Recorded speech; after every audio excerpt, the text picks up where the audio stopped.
Good morning, Chairman Grassley, Ranking Member Durbin, and the other members of the committee. Thank you for having me. As Senator Durbin said a minute ago, I would like to offer each of you my condolences for the loss of your colleague, Senator Graham. He was a patriot and a friend to so many of us. It's a loss for the American people, and I think honoring him today, and as he's been honored for the past several days, is the right thing to do.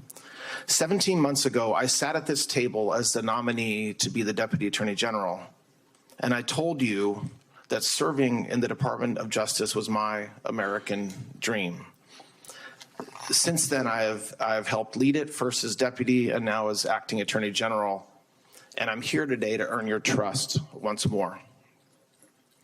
I've lived the American dream. I waited tables to get through college, moved to New York with my wife and 2 young kids, went to law school at night, read textbooks on the late train home while I worked days as a paralegal at the U.S. Attorney's Office. From that start, I became a prosecutor and spent 9 years prosecuting violent gangs and drug dealers. I rose through the ranks of the Department of Justice as a line prosecutor, then a division chief, then as of last year, Deputy Attorney General, and now Acting Attorney General. But I did not take that path for a title. I took it to make a difference for American families and the towns they call home. I am exceedingly grateful to President Trump for his trust, and to my family who have carried me through every long day and late night. My wife, Christine, our wonderful children, Sydney and Justin, my granddaughter, Blaine, who's here today, all of them are here today, my wonderful friends, many of whom are here today, are really what make this worth it and what gets me through my days. And so I want to thank them for not only being here today and supporting me, but also being with me every step of the way of the journey that we're on together. My family's blessings should be available to all Americans.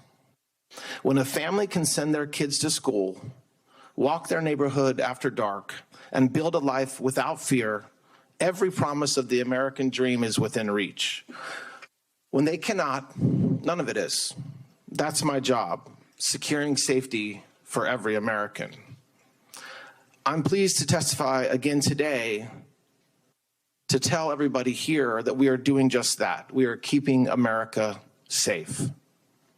Since President Trump took office, it's been said a few times this morning already, but it bears repeating, murders are down roughly 20% nationwide. We have the lowest murder rate since 1900. Violent crime arrests are up nearly 114%. We've taken almost 5,000 child predators and human traffickers off the streets. And the Department of Justice has filed nearly 100,000 indictments and informations since January 20th, 2025. Additionally, in just the last 4 weeks, in just the last month, we've paid $96 million in claims through the Public Safety Officers Benefits Program to eligible surviving families of fallen public safety officers, even while fewer law enforcement officers were killed in the line of duty than the prior years. And obviously, these are not just numbers. Each one is a family that still has its son or daughter and an officer who came home for dinner.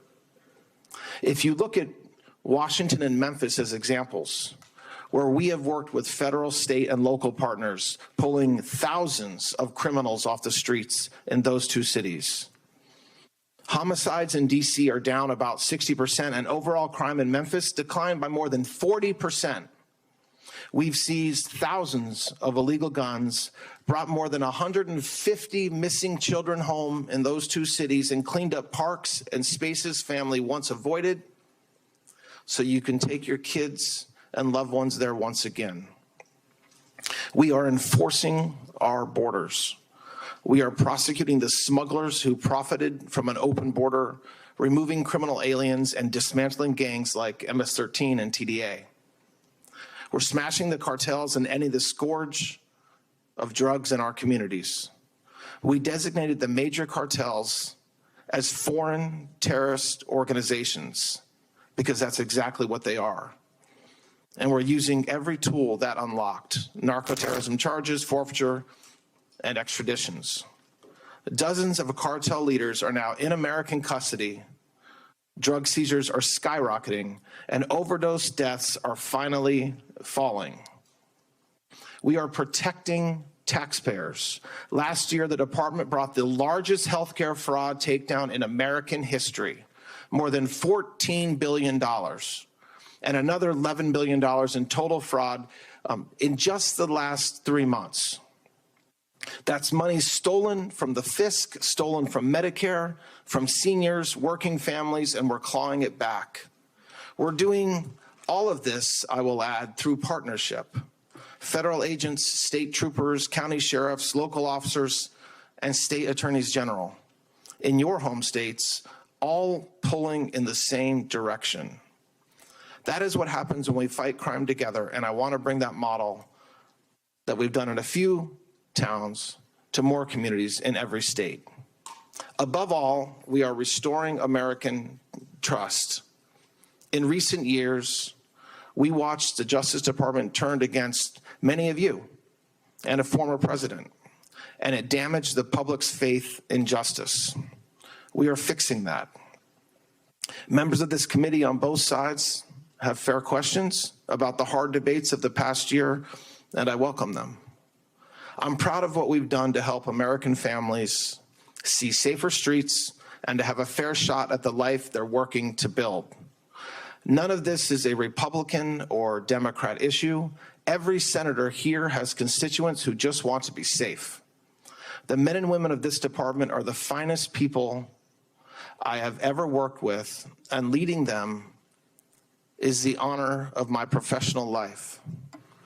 We are keeping America safe, and we are just getting started. I love this country. I love the Department of Justice. Thank you very much, Chairman, for the opportunity to appear before this committee today, and I look forward to answering your questions. Thank you. We thank you for watching, and remember, stay updated on breaking news and top stories on the NBC News app or watch live on our YouTube channel.